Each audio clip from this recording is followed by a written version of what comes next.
দর্শক, ফিরে এলাম সংবাদ সংলাপে। নাইম ভাই, আপনার কাছে প্রশ্ন রেখে এই বিরতিতে গিয়েছিলাম। আমাদের নিরাপত্তা মানুষ দেবে, আমাদের নিরাপত্তা পুলিশ দেবে না, সরকার দেবে না। এবং আমাদেরকে আমাদের নিরাপত্তা আমাদের বলার ভিতর দিয়ে, আমাদের সত্য ভাষণের ভিতর দিয়ে আমাদের নিরাপত্তা নিশ্চিত করতে হবে। সুতরাং অঞ্জন, আপনি যদি ভীত না, আমি বলছি এখন আমি ধরেন মারা গেলাম, কালকে আপনি একজন ব্লগে লেখা শুরু করলো, অঞ্জন এইটি লিখেছে যে খেলা দেখছি, আপনি একবারও যদি ওটা নিয়ে দুশ্চিন্তাগ্রস্ত হন, তারা তো সেটাই করবে। এবং এটা না শুধু, কিন্তু আমি মানুষকে এই উপলক্ষে সতর্ক করতে চাই আরো অনেক বেশি। ধরেন এরকম যদি হয়, আল্লাহ না করুক ভাই, আমি খুবই চিন্তিত যে শাহবাগের ওখানে এসে যে কোনো একজন হঠাৎ করে নিজেই কোরআন শরীফের মধ্যে একটা আগুন লাগিয়ে দিয়ে তারপরে বলবে ওরা লাগিয়েছে। What do you do? মানে আপনি কিভাবে, আপনি কোথায় সতর্ক থাকবেন? একটা কোরআন শরীফ তো ছোট্ট একটা বিষয়, যে কোনো কেউ যদি এটা করে সাধারণ মানুষকে বোঝানো। আমি তো মনে করি এই সমস্ত কিছু বলে বলে বলে বলে মানুষের কাছে মানুষকে সতর্ক করা দরকার যে এইরকম যে কোনো কিছু ঘটতে পারে। এবং ধরেন একটা মিছিল হলো, একটা বিরোধী দলের মিছিল, ধরেন বিএনপির মিছিলের মধ্যে বিএনপি কিছু করবে না, আমি পুরো বেনিফিট অফ ডাউট দিচ্ছি, বিএনপি কিচ্ছু করবে না, কিন্তু অন্য কেউ একজন ওখানে ঢুকেও তো একটা কিছু করতে পারে। এমন হতে পারে না ভাই যে বিএনপির কিছু নেতাকে মারতে পারে, তোর ইচ্ছা করলে মারতে পারে। তো আমার কথাটা হলো, আমাদের সকলকে সতর্ক হতে হবে। এখন কিন্তু শুধু একজনের বাঁচা মরার প্রশ্ন না, প্রত্যেকে সবাই সবার পাহারা দিতে হবে। একজন, আমি শামীম ওসমানের পাহারা দিব, শামীম ওসমান আমার, আমি আপনার, আপনি আমার, আমরা সকলে। তারপরে শঙ্কার কিছু নেই, অন্ধকার বেশি দিন থাকে না, এটা সবচাইতে গহীন অন্ধকার সময়।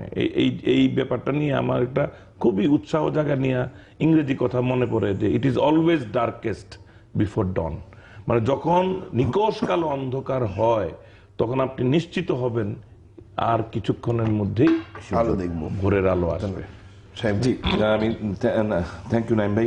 নাইম ভাই এর আগেও দুইটা টক শোতে খুব ভালোভাবে এই কথাগুলো বুঝিয়েছেন। আমি কিছু স্পেসিফিক বলতে চাই। আপনি দেখেছেন যে আমি ঢাকায় বেশ কিছু, হয়তো আপনাদের চোখে পড়েছে, বিশাল বড় বড় আমি বিলবোর্ড দিয়েছি এবং বিলবোর্ডের তলে আমি কিছু লেখা লিখেছিলাম। এই ঘটনা ঘটার আগে, কিন্তু রাজীব মারা যাওয়ার আগে আমি জানি ওরা কি করবে, কারণ আমি ভুক্তভোগী। কিভাবে ভুক্তভোগী? জাহানারা ইমাম, শহীদ জননী জাহানারা ইমাম, এই স্মৃতিতে আমি সব জায়গায় বলি, কারণ এটা আমার জীবনে একটা অনেক মানে মহিষী নারী, উনি গর্বের স্মৃতি। উনি আমাকে চিনতেন না, আমি ওনাকে চিনতাম না। নারায়ণগঞ্জে গেলেন মিটিং করতে। একটু সংক্ষেপে বলি, প্রচন্ড বৃষ্টি, যতটুকু পরিমাণ বৃষ্টি তার চেয়ে বেশি পরিমাণ গুলি হচ্ছে বিএনপি অফিস থেকে, মিটিং করতে দিবে না। আমি তখন ছাত্র নেতা, না থেকে আওয়ামী লীগ নেতা হয়েছি মাত্র সদ্য। তো আমাকে বললো ওই যারা উদ্যোক্তা যে তুমি বক্তৃতা দাও, কারণ আমার মোটামুটি আমাকে তখন একটু বোধহয় পপুলার ছিলাম, মানুষ একটু হয়তো অংশগ্রহণ করতো। তো আমি বক্তব্য দেওয়ার পর সবাই মাঠে আসলো, বৃষ্টিতে ভিজলো এবং ওই বন্দুকের গুলিকে মোকাবেলা করলো। তো উনি আমাদের তাকিয়ে থাকলেন, শহীদ জননী জাহানারা ইমাম মা তাকিয়ে থাকার পরে আমি দেখছিলাম যে আমার সাথে আই কন্ট্যাক্ট হচ্ছিল বারবার। তো যাই, মিটিং শেষ, কাদা হয়ে গেছে, তো উনি নামতে যেয়ে পারছেন, নামলেই পারছেন, উনি পারবেন করতে। তো আমি বললাম যে এই শামীম শোনো বাবা। জি। আমি ধরো একটু, আমার এটা মনে পড়ে, বিশ্বাস করেন আমি নিজে ঠিক রাখতে পারি না। আমি ওনাকে ধরলাম আস্তে করে, হ্যাঁ মহিলা মানুষ, বলে আমি শক্ত করে ধরো, আমি তা একটু শক্ত ধরলাম।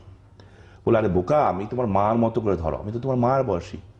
আমি আর কিছু চিন্তা করলাম, আমি ওনাকে ইন এ সেন্স আমি মানে বলেই নিলাম, আমি গাড়ি পর্যন্ত নিয়ে গেছি। গাড়ি গাছটা নামিয়ে ভদ্রমহিলা আমাকে বললেন, শামীম আমার ক্যান্সার, আমি বেশি দিন বাঁচবো না, আমি মারা যাব। বাবা, এই দেশটার ক্যান্সার হয়েছে, ওই দেশটাকে ওরা মেরে ফেলছে, এই দেশটা তোমার মা, ওকে বাঁচাও। এই যে কথাটা, এই কথাটা আমার এখানে লাগার পরে আমি ওনার মৃত্যুর পর যখন আমার জাহানারা ইমাম ভবন সিলেটে হতে গেল, নাইম ভাই, এই ভবনটা হলো না। আমার বাবার নামে ভবনের কথা ছিল, আমার নেত্রী জননেত্রী শেখ হাসিনা, আমি বলবো যোগ্য পিতার যোগ্য কন্যা জননেত্রী শেখ হাসিনা। উনি প্রথমে জাতির পিতার মেয়ে হিসাবে এসেছিলেন। ওনার মতো পায়াস নেত্রী, আমি আল্লাহকে শপথ করে বলছি, এরকম পায়াস মহিলা, এরকম ধর্ম প্রতি যে অগাধ বিশ্বাস আমার জীবনে আমি খুব কম মানুষকে দেখেছি। আমি ওনাকে ফোন করে বললাম যে আপা, আমাদের কলা ভবনটা আমরা ওনার নামে করি? বলে অবশ্যই করলাম। সমস্ত বুদ্ধিজীবী মানে এই যে নাইমবাদের মতো প্রোগ্রেসিভ বুদ্ধিজীবী, এই যে কবি শামসুর রহমান সাহেব, কবি চৌধুরী স্যার, মান্নান স্যার, মুনতাসির মামুন, শাহরিয়ার কবির, সবাই বাচ্চু ভাই সবাই গেলেন নারায়ণগঞ্জে। আমার মামা হাসান ইমাম সাহেব সবাই গেলেন। আমরা জানেন না ভ্রমণ করলাম। ভ্রমণ করার পর কবি চৌধুরী স্যার কেঁদে দিলেন, and he was crying। কেঁদে বললেন যে আমার মনে হচ্ছে আজকে স্বাধীন হয়েছি, এটা আমার জীবনের সবচেয়ে বড় পাওনা, আজকে স্বাধীন হয়েছি। শামীম, আমি জি স্যার। স্যার তোমাদের আরেক স্যার বলো কিছু একটা ঘোষণা দাও তো বাবা। কি ঘোষণা দেই? বলো কিছু একটা করো, শুরু করি। আবার আমি আপাকে ফোন করলাম, আপা সিচুয়েশন এরকম কি? বলো শুরু কর শামীম, এক জায়গাতে শুরু কর। এই যে এই শুরুটা আজকের আমরা শুরু করলাম। বললাম গোলাবাজ এবং কুকুরের প্রবেশ নিষেধ। সাইনবোর্ড দিলাম, ওই জায়গাটা আজও সাইনবোর্ড। গোলাবাজি এরপর মুন্সিগঞ্জ যাওয়ার চেষ্টা করলেন, মুন্সিগঞ্জবাসী প্রতিরোধ করলো। নরসিংদী যাওয়ার চেষ্টা করলেন, প্রতিরোধ করলো। উনি কিন্তু আমিরত ছাড়লেন, আমিরত ছেড়ে নিজামীকে দিল। আমরা প্রতীকী মঞ্চ করলাম ফাঁসিস। ঠিক আছে, এই ঘটনা আমি খুব সংক্ষেপে বলে যাচ্ছি। আমাকে প্রধানমন্ত্রী ডাকলেন, আপা ডাকলেন, ওনার মধ্যে একটা মাতৃত্ববোধ আছে। ও তুই নারায়ণগঞ্জের সাথে তোকে মেরে ফেলবে। না আমি যাবো। আমি তো বুঝি না যে ওরা তো কাপুরুষ, ওরা কাপুরুষও না, এর চেয়েও নিচে লেভেলের লোকরা। ওরা আমার পার্টি অফিসে বম মারলো, আমার 20টা ছেলে ক্ষতবিক্ষত হয়ে গেল, আমার চন্দনের পা নেই, আমার রতনের পা নেই, আমি রক্তের উপরে ছিলাম। 1 ঘন্টা পরে যখন জ্ঞান ফিরেছে আমি একটা উত্তর দিয়েছিলাম শুধু। আমাকে যখন জিজ্ঞেস করলো কিছু বলবেন, আমার এই হাতটা উড়ে গেছিল, এই পা এখনো আমি হাঁটতে পারি না ভালো করে। আমি একটা কথা বলেছিলাম শুধু, শেখ হাসিনাকে বাঁচান। কারণ আমি জানি আমি মরে গেলে কিচ্ছু হবে না, উনি না থাকলে এই দেশ বাঁচবে না। দেখেন অঞ্জনদা, আপনাকে যে কথা বলছিলাম, আজকে তো আপনার অনেক লোক, অনেক মিডিয়া, অনেক সাপোর্ট পাচ্ছেন। আমি কিন্তু কোনো সাপোর্ট পাইনি। আফটার 2001 পরেই তো ওরা ক্ষমতা এসে পড়লো। আসার পরে এই বোমা হামলার আসামি আমি হলাম। এখানে আমি আপনার এই জিটিভির মাধ্যমে দেখাচ্ছি এই দুটো ছবি, মুস্তালিন এবং মুত্তাকিম, 2 ভাই। যদি সম্ভব ক্লোজ ধরেন ছবি। হ্যাঁ, এরা 2 ভাই। এরা ভারতে ধরা পড়েছে 3 কেজি RDX সহ, এরকম 20টা বিল্ডিং উড়িয়ে দিবে 3 কেজি RDX দিয়ে। এখানে দেখেন এরা স্বীকারোক্তি দিচ্ছে, এরকম বিভিন্ন বহুল প্রচার। 26শে ফেব্রুয়ারি 2006, 20th February 2006 ভারতের সবচেয়ে বহুল প্রচারিত ইংরেজি পত্রিকায় এই নিউজটা হচ্ছে, আরো অনেক দেশে আছে। সেখানে তারা লিখছে, according to joint commissioner of police Colonel Singh, in 2001 the accused were involved in 2 other terrorist attacks, including the one of the office of an Awam League leader Shami Usman at Narayanganj, in which 20 people were killed. এর পরের লাইনটা আসেন, এবং ওরা বলছে মানে in October 2004 they though were involved in attack on the former Bangladesh Prime Minister Sheikh Hasina, in which 20 people were killed. নেত্রীকে মারার কেস, এই কেস চাপালো কাদের উপরে? একটা হলো জজ মিয়ার নাটক, আর একটা হলো শামীম ওসমান।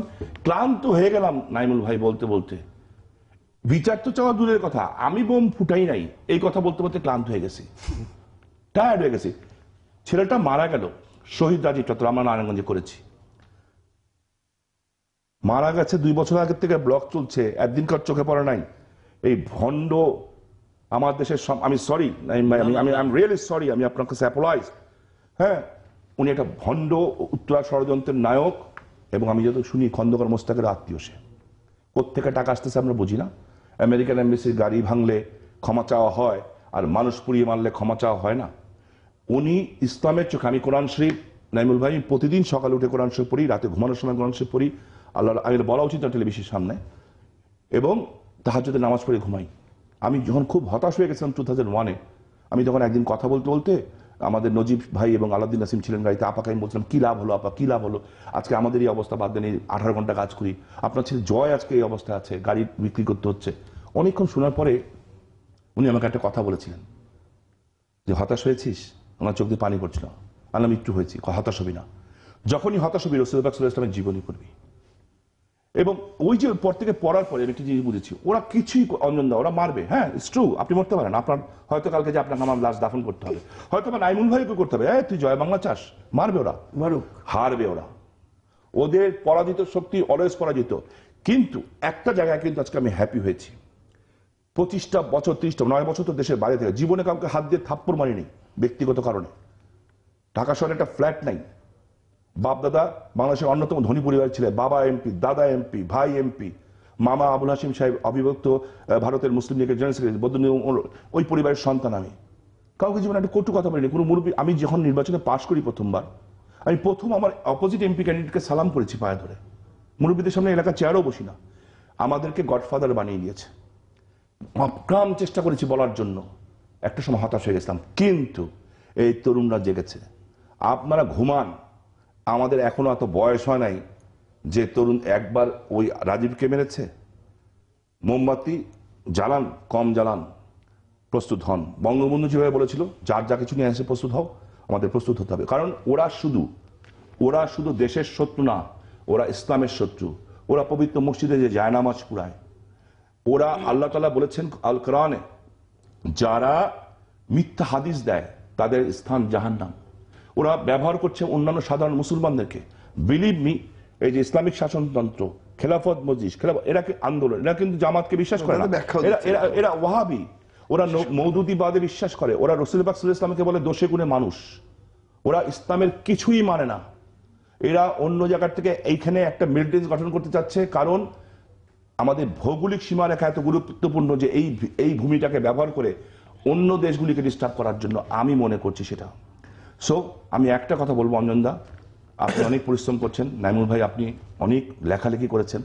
প্লিজ স্বাধীনতার পক্ষের শক্তি সকালে ইউনাইটেড হন, সকালে ঘুমের থেকে উঠেন না। শুধু আমার একটা অনুরোধ আপনাদের কাছে, ঘুমের থেকে উঠেন না, জাগেন। একটা নাড়া দেই সবাই বাংলাদেশকে, রাজাকার মুক্ত বাংলাদেশ হোক, এরপরে আমরা মরে যাই। আর আবার আমি বলছি, যারা মন্ত্রী এমপি হতে চান, মুক্তিযোদ্ধা বিএনপি আছেন, কাম টু আওয়ার পার্টি। আমি কথা দিচ্ছি, আপনার এই টেলিভিশনে হাজার হাজার দর্শকের সামনে I will sacrifice my seat. আপনি মন্ত্রী হন, খেটে দিব আপনার জন্য। নাইম ভাই, না, আমার মনে হয় এখান থেকে আমি আর অন্য রিপিট করব না। তবে এই যে মসজিদ এবং মাদ্রাসাগুলির সঙ্গে আমার মনে হয় স্বাধীনতার সপক্ষের লোকজনের সম্পৃক্ততাটা বাড়ানো দরকার। কিন্তু মিরপুরের মঞ্চে এসেছিলেন, না, শুধু এই একটা দুইটা পাঁচটা আশায় তো হবে না, এটা তো লক্ষ লক্ষ প্রতিষ্ঠান। তো আমি পাড়া মহল্লা ভিত্তিক তাদেরকে বৈরী করার চেষ্টা করা যাবে না, তাদেরকে আপন করে নিতে হবে। বৈরী তো নয় না, আমি এটাই বলছি যে তাদেরকে আপন করে নিয়ে তাদেরকে জয় করে তাদের শক্তির যে ভিত্তিটা সম্পূর্ণ ধ্বংস করে দেওয়া যাবে। আমি রাষ্ট্রপ্রধানের তরফ থেকে ডাকানো উচিত তাদের। জি, আমার বিশ্বাস আছে, মাইজ ভান্ডারী আছে, সবাই আছেন, রাষ্ট্রপ্রধানের পক্ষ থেকে ডাকানো উচিত।